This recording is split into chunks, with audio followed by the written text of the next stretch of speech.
Terima kasih pemirsa, Anda masih bersama kami dalam Kominfo Newsroom. Pemirsa, Presiden Joko Widodo menginginkan Basarnas menunjukkan loyalitas dan efektivitas terkait pencarian dan pertolongan dalam situasi kebencanaan. Kepala Basarnas Marsdia TNI Henry Alfiandi menyatakan, hingga saat ini Basarnas mampu menciptakan peralatan yang mampu diakui keunggulannya oleh berbagai kalangan. Presiden Joko Widodo dalam sambutannya pada rapat kerja Basarnas dan Forum Koordinasi Potensi dan Pertolongan FKP 3 Nasional di kantor Basarnas Jakarta memberikan apresiasi terhadap kinerja Basarnas yang dinilai cepat dan baik. Selama kurun waktu 12 tahun terakhir, Presiden menyebutkan tingkat kebencanaan di Indonesia naik 81%. Namun, dengan kinerja maksimal dan inovasi dari segi peralatan yang ada, Basarnas mampu menunjukkan loyalitas dan efektivitas terkait pencarian dan pertolongan dalam situasi kebencanaan. Semuanya saya mengikuti dan beberapa saya melihat langsung di lapangan. Kecepatan respon dari Basarnas, saya harus menyampaikan apa adanya, sangat cepat. Karena memang harapan korban dan keluarga korban itu bertumpu pada tim SAR. Kecepatan evakuasi untuk menentukan jumlah nyawa yang diselamatkan juga berada di tim SAR. Kepala Basarnas Marsdia TNI Henry Alfiandi menyebutkan Basarnas hingga saat ini fokus pada pengembangan peralatan yang ada, meskipun dengan anggaran yang terbatas. Dengan upaya yang optimal, Basarnas mampu menciptakan peralatan yang mampu diakui keunggulannya oleh berbagai kalangan. Kabasarnas juga menyebutkan salah satu peralatan hasil inovasi Basarnas dengan kualitas yang telah diakui oleh pihak lain kualitasnya adalah underwater system atau sistem komunikasi bawah laut Basarnas. Dengan penggunaan alat yang sifatnya alat pencari orang tenggelam betulan dan selalu mendapatkan akurat. Nah, proses-proses inovasi seperti inilah yang kita butuhkan sekarang. Bagaimana peralatan-peralatan yang ada itu bisa kita manfaatkan. Kemudian kita bisa mendapatkan alat sonar yang bisa digunakan oleh penyelam. Ini juga kita dapatkan dan bahkan dari pihak TNI Angkatan Laut pun mengagumi hasil karya atau barang yang kita miliki ini, yang bisa dipakai oleh Basarnas dan juga oleh pasukan katak mereka, karena sistem komunikasi kita di bawah laut lebih bagus terus terang. Mudah-mudahan ini bisa ditiru oleh satuan lain apa yang kita dapatkan ini, karena setiap kita mendapatkan informasi kebutuhan apa kita kaji betul. Dari kajian itulah mendapatkan pilihan alat apa yang sesuai dan dana atau budget yang ada ini bisa kita maksimalkan untuk kita miliki. Selain dari segi peralatan yang sudah memenuhi standar peralatan pencarian dan pertolongan internasional, Basarnas juga terus memberikan pelatihan dan peningkatan kualitas SDM. Terkait dengan gempa yang terjadi di Turki, Basarnas juga telah mengirimkan tim untuk melakukan proses pencarian dan penyelamatan di daerah tersebut. Dan Indonesia merupakan satu-satunya negara yang menyiagakan pesawat udaranya di lokasi pasca gempa Turki. Di usianya yang ke-51, Basarnas telah membuktikan baktinya untuk Indonesia dengan segala upaya dalam hal pencarian dan pertolongan di berbagai bencana. Kami akan mengajak Anda untuk berbincang lebih dalam bersama dengan Kepala Basarnas yang dipandu oleh rekan kami Mona Azaranisa. Langsung dari Gedung Basarnas, berikut informasi selengkapnya untuk Anda. Pemirsa, Basarnas sebagai lembaga pemerintah tentunya memiliki peran yang sangat penting, terutama dalam hal pencarian dan juga pertolongan apabila telah terjadi bencana. Dan pemirsa, Basarnas bukan hanya membantu di tingkat nasional saja, namun juga telah mengepakkan sayapnya hingga internasional. Dan pada tahun ini Basarnas merayakan ulang tahunnya yang ke-51. Momen ulang tahun yang ke-51 ini menunjukkan dedikasi yang telah diberikan oleh Basarnas kepada bangsa Indonesia dan juga internasional dalam memberikan bantuan. Lalu pemirsa, bagaimana saja perkembangan atau inovasi-inovasi yang telah dilakukan oleh Basarnas dalam melaksanakan tugasnya? Saat ini saya sudah langsung bersama dengan Kabasarnas, ada Bapak Henry Alfiandi. Halo Pak, Assalamualaikum. Waalaikumsalam Mbak, sehat. Pak Henry sehat ya Pak? Alhamdulillah sehat. Bapak ini sudah 51 tahun Basarnas. Nah, tentunya selama perjalanan 51 tahun itu bukan hal yang mudah. Bagaimana ini Pak selama 51 tahun ini apa yang menjadi fokus kita atau yang menjadi pedoman kita dalam melaksanakan tugas sehingga Basarnas tadi juga sempat disampaikan oleh Pak Presiden memberikan apresiasi. Apa yang menjadi tolak ukur kita untuk bisa terus bersinergi ini? Oke, terima kasih Mbak. Yang pertama begini Pak, ketika saya mendapatkan jabatan sebagai Kepala Basarnas, saya berpikir pada saat itu apa sih core value ya, inti dari nilai Basarnas itu bagi kepentingan masyarakat dan juga sebagai alat pemerintah itu apa sebetulnya. Nah disitulah saya mencanangkan ketika itu adalah quick response, yaitu kecepatan tanggap Basarnas. Inilah yang memodali atau menggerakkan hati saya waktu itu bagaimana kita supaya percepatan penanganan orang-orang dalam kondisi darurat itu semakin cepat. Dari situ tuh. Namun perjalanan ini sudah dilakukan ya oleh Basarnas selama 51 tahun yang dahulu, dan ketika saya mendapatkan jabatan ini kami pertajam.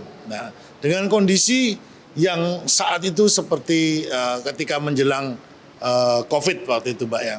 Nah, dalam kondisi seperti itu bagaimana Basarnas harus tetap eksis. Inilah yang sebetulnya menjiwai tahun kemarin dan tahun sekarang untuk tetap menjaga kesiapsiagaan kita ini. Dan alhamdulillah Bapak Presiden juga menilai hal ini.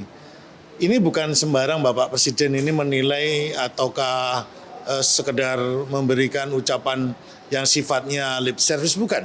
Beliau juga mendapatkan laporan apa yang kita kerjakan setiap bulannya. Sehingga beliau tahu betul hal apa aja, kemajuan apa saja yang dilakukan oleh Basarnas. Dan oleh karena itu tentunya juga dari staf-staf beliau lah untuk mencari informasi bagaimana Basarnas. Dan alhamdulillah ya, seperti Mbak tadi bisa lihat Bapak Presiden memberikan apresiasi yang sangat baik bahwa patut dikagumi lembaga yang di bawah beliau ini bisa diandalkan lah untuk tugas-tugas di bidang pencarian dan pertolongan. Jadi dari sejak itulah Mbak sampai sekarang dan hingga nanti selanjutnya kita harus tetap bisa tampil terdepan, paling cepat dan cepat tanggap menangani setiap kedaruratan. Itulah Mbak yang kita harus tetapkan jiwa kita sebagai insan Basarnas begitu Mbak. Baik Pak Henry, pastinya Pak Presiden bukan hanya ucapan terima kasih atau apresiasi semata. Namun yang ingin diketahui juga oleh pemirsa Pak, kalau untuk dari Basarnas sendiri kita sudah tidak meragukan lagi kinerjanya di lapangan. Sejauh ini prestasi apa saja Pak yang sudah kita raih Pak? Mungkin COVID ini benar-benar merupakan periode yang sangat berat sekali. Hingga saat ini sudah berapa banyak apresiasi atau prestasi yang kita raih ini Pak? Kalau prestasi Mbak ya, begini nih cerita nih Mbak ya. Saya waktu itu mendapat laporan bahwa Basarnas mendapatkan penghargaan prima dari RB-PAN, pelayanan prima. Saya agak marah waktu itu karena marah kepada staf saya, apakah staf saya ini ada kontak dengan panitia untuk bisa mendapatkan gitu. Kemudian dari situ saya sampaikan, kemudian dari staf saya, Pak, kami pun tidak tahu kapan penilaian ini terjadi. Nah dari situlah kami baru menyadari bahwa tingkah pola gerak kita, kerja kita ini ternyata dinilai. Dan alhamdulillah kami mendapatkan penghargaan bahkan 3 waktu itu dari RB-PAN, termasuk tertib administrasi dan pengelolaan administrasi. Kita juga itu dari dalam negeri. Kemudian dari Menteri Keuangan, BPK, banyak sekali Mbak. Mungkin sekarang sudah ada 17. Namun yang untuk internasional kami mendapatkan peringkat kenaikan tingkat Mbak. Dari ICAO, yaitu International Civil Air Navigation, Aviation itu menilai Indonesia pada peringkat 4 bukan dunia nih, Asia Pasifik. Jadi Indonesia menjadi peringkat keempat di dalam penanganan kebencanaan search and rescue di bidang transportasi udara seluruh Asia Pasifik. kita berada di bawah Singapura, yaitu Amerika, Australia, Singapura, dan Indonesia. Ini sebuah capaian yang menurut saya perlu diakui lah, bahwa kemampuan Basarnas ini sudah merambah ke internasional. Selanjutnya kita juga Basarnas ini sudah masuk kepada medium level INSARAG, International Search Rescue Advisory Group. Ini di bawah komando dari PBB. Seperti sekarang kita langsung bisa mengirimkan tim Basarnas ke Turki sebanyak 48 orang. Ini adalah tugas yang menurut saya tidak mudah, Mbak. Karena untuk mencapai standar internasional ini masing-masing personil kita harus lulus uji dan peralatan juga lulus standarisasi dari pihak INSARAG. Nah, hal ini prestasi yang bisa kita capai. Tapi bagi saya ini adalah hal yang biasa ya, Mbak ya. Memang kita harus meningkatkan terus, bukan prestasi yang kita kejar, memang karya nyata. Biarkanlah lembaga-lembaga atau orang-orang atau kumpulan masyarakat yang menilai.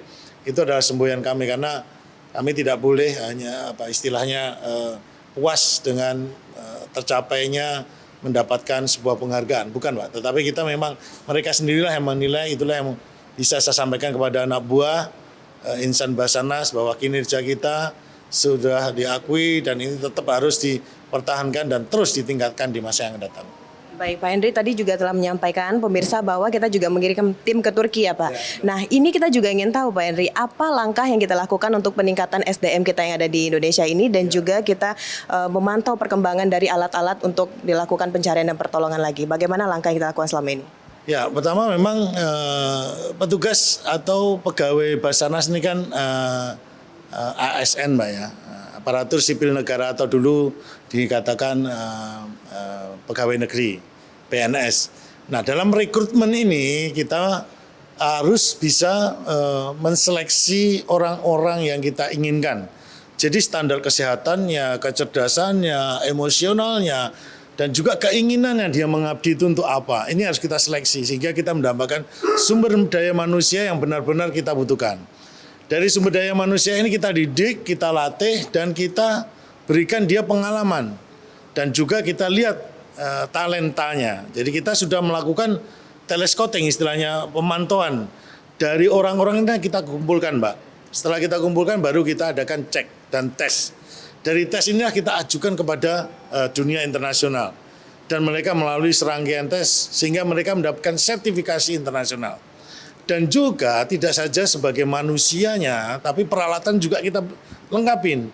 Oleh karena itu tadi juga oleh Bapak Presiden meminta kepada saya bagaimana Basarnas ini bisa peringkatnya naik ke heavy class. Kita naik medium class ke heavy class. Saya sampaikan juga apa saja yang perlu disiapkan. Bapak Presiden bertanya seperti itu, saya sampaikan, izin Bapak, kami akan siapkan sumber daya manusia dan peralatan yang memenuhi standar internasional sehingga kelas Basarnas bisa ke heavy. Kita bisa memberikan bantuan ke luar negeri, juga tentunya di dalam negeri, secara tingkat yang lebih besar lagi. Begitu, Pak. Itulah. Baik. Tentu kita berharap dengan segala inovasi yang telah dilakukan oleh Basarnas ini benar-benar bisa memberikan dedikasinya dalam hal pencarian dan pertolongan. Terima kasih Pak Henry telah berdiskusi bersama Kominfo Newsroom. Kita juga mengucapkan selamat ulang tahun yang ke-51 untuk Basarnas. Baik. Pemirsa, itulah dialog kita bersama dengan Bapak Heri Alfiandri selaku Kabasarnas, dan setelah jeda pariwara kami akan kembali dengan berbagai informasi lainnya. Tetaplah bersama Kominfo Newsroom.